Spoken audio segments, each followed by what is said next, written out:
Baby, please come home. Come on, man, let's rock it.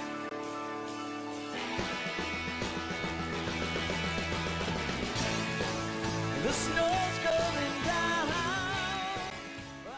Oh, hi, didn't see you there. I, of course, am your host, your ghost host around these parts, Patrick Smith, and welcome back to Patrick Smith's Christmas Treat. Tonight, we're diving into a killer twist on a Christmas classic. Tonight's feature is It's a Wonderful Knife. If you haven't checked it out yet, it's a delightful film from just earlier this year, and, well, while it isn't a perfect analog to the original 1947 classic that you've probably already watched on television with your family this year, it is, I would say, very funny and a lot of fun. So how would I describe this film? Well, I would say it's cute, it's queer, and it's full of Christmas cheer. This film was written by Michael Kennedy, who you might know from his collaborations with director Christopher Landon, most specifically Freaky.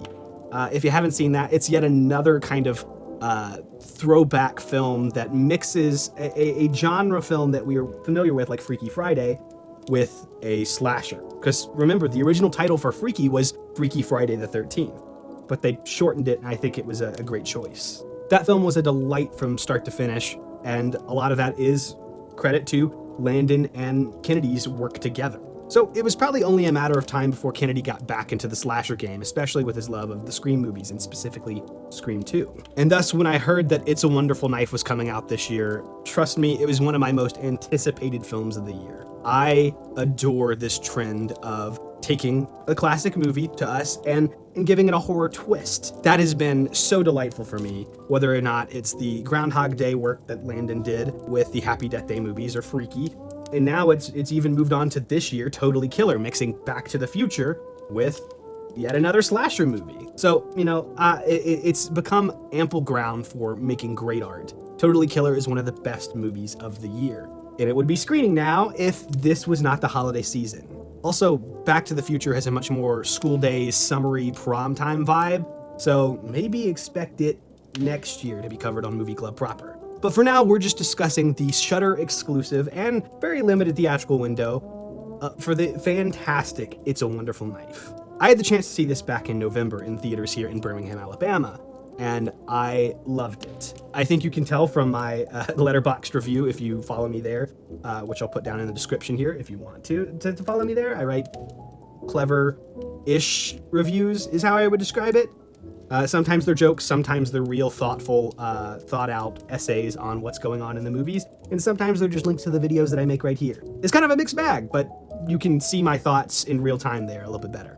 And while admittedly I don't think It's a Wonderful Knife hits all the highs that something like Totally Killer does, I really connected with It's a Wonderful Knife because I think it captures what is so special about that original movie, whilst also being kind of off on its own little journey.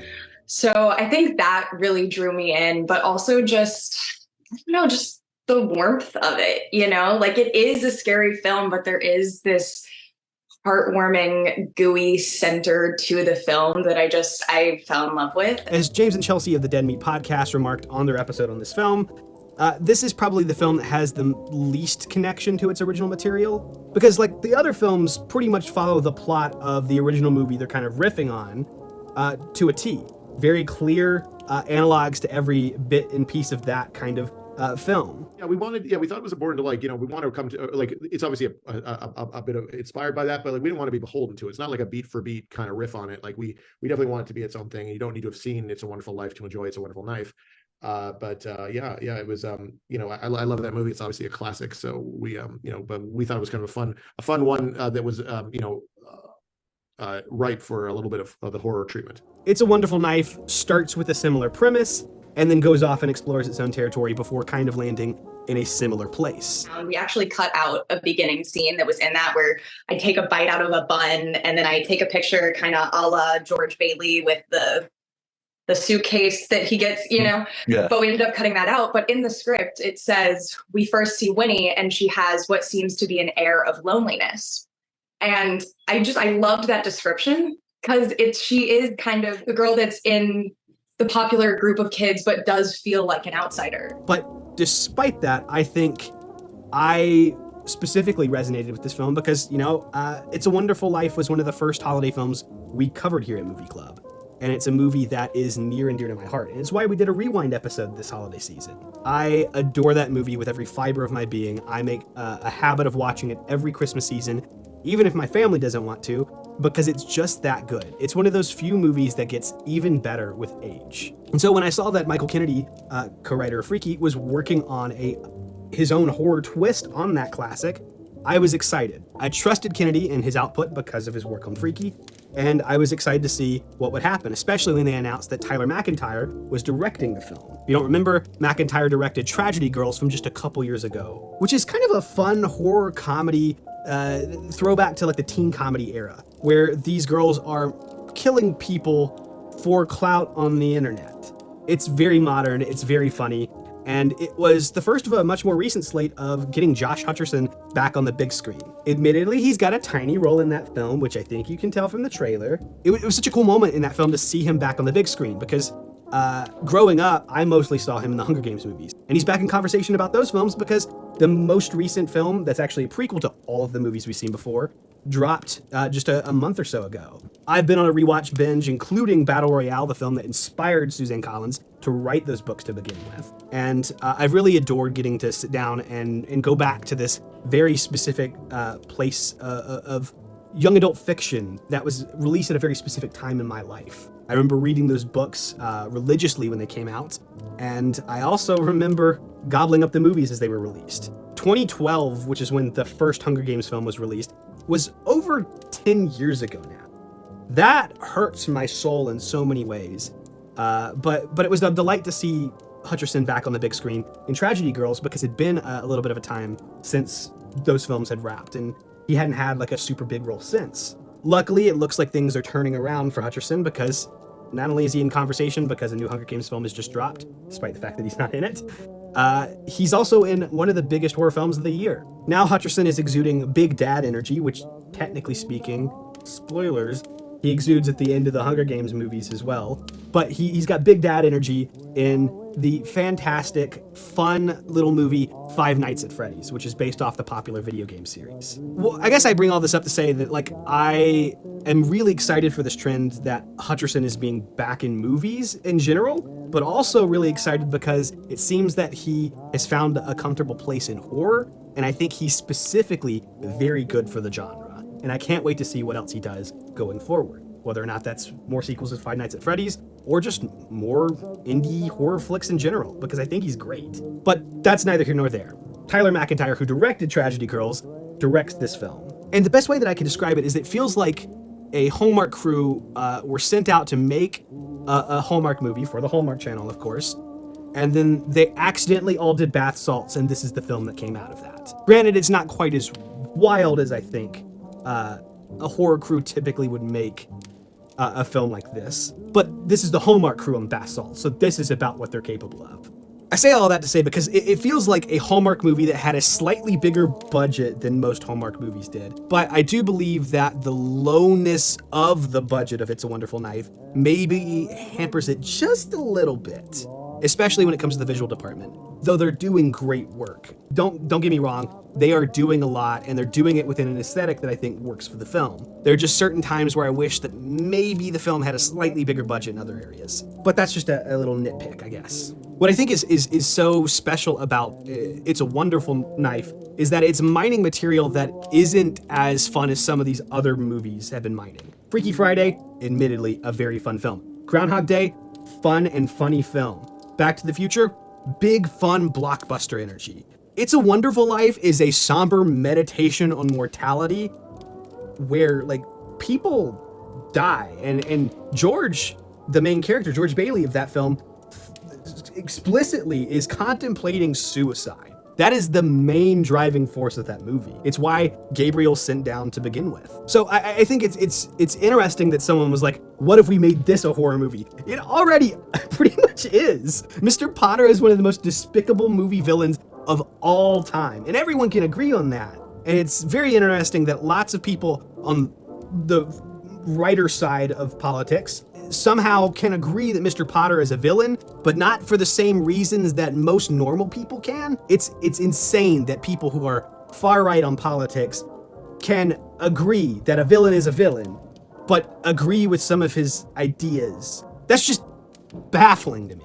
I guess the point I'm trying to make is that It's a Wonderful Life isn't as fun material as the other movies that have been riffed on in this kind of slasher-ifying of a classic trend has been.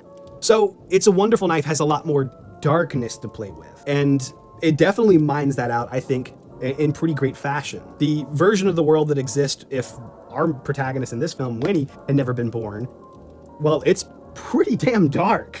A teen house party in the real world, the regular world, is, people are doing edibles and normal teen stuff, but in the alternate universe, people are straight up having like a euphoria level party. Hardcore drugs. It's nuts. But much like the original It's a Wonderful Life, it's going through this darkness that helps us find the light. As I said, our main character is Winnie Carruthers, and she lives in a town of Angel Falls with her family.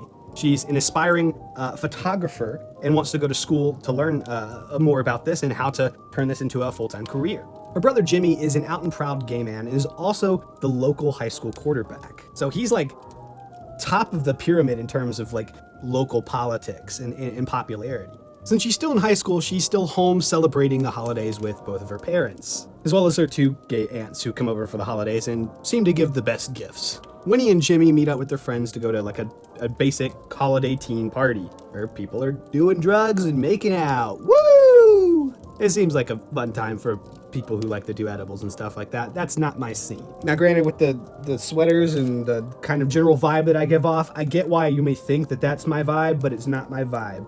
I am so chill because I'm disassociated with reality. I don't need drugs to get there. Shortly after arriving to the party and everyone splitting off, someone shows up in a weird, disturbing angel costume and begins to kill off the guests, including Winnie's best friend right in front of her. Just before this mysterious masked person can kill her brother, Winnie takes it upon herself and defeats the villain by electrocuting them to death. When she takes the mask off, she finds that it's actually local media magnate and local millionaire who's trying to take over the entire town.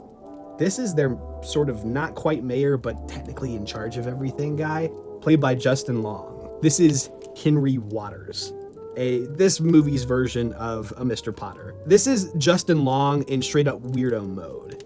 He almost is completely unrecognizable. And according to Michael Kennedy, this is his sort of creepier riff off of someone like Joel Osteen, who feels very much like that bad Tom Cruise era, where Christian Bale remarked on the fact that he pretty much had this like incredible smile, but with nothing behind the eyes.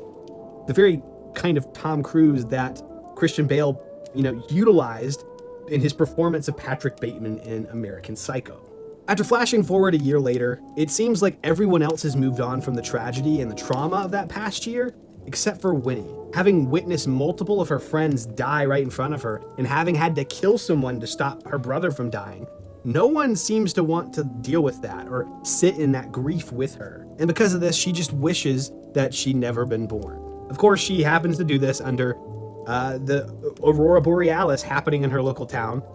And, well, something hears her and grants her wish. You know where this is going, except with a lot more murder happening. With the local cute weirdo Bernie Simon in tow, Winnie, now despite knowing who the killer is, has to figure out how to reverse this magic and get back to her own timeline before the Aurora Borealis disappears and she's trapped here forever. She's also gonna avoid Henry Waters murdering the hell out of more people, apparently. I know, pretty exciting, right?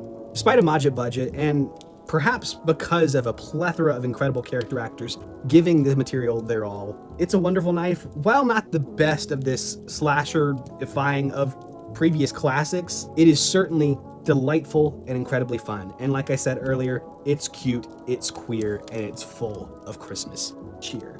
So if that's what you're looking for, man, you're gonna enjoy this incredible film from writer Michael Kennedy and director Tyler Macintyre. This is, without further ado, our presentation of It's a Wonderful Knife. Oh, and of course, I've been your host and curator around these parts, Patrick Smith, and this has been Patrick Smith's Christmas Treat. I'll see you all at the movies.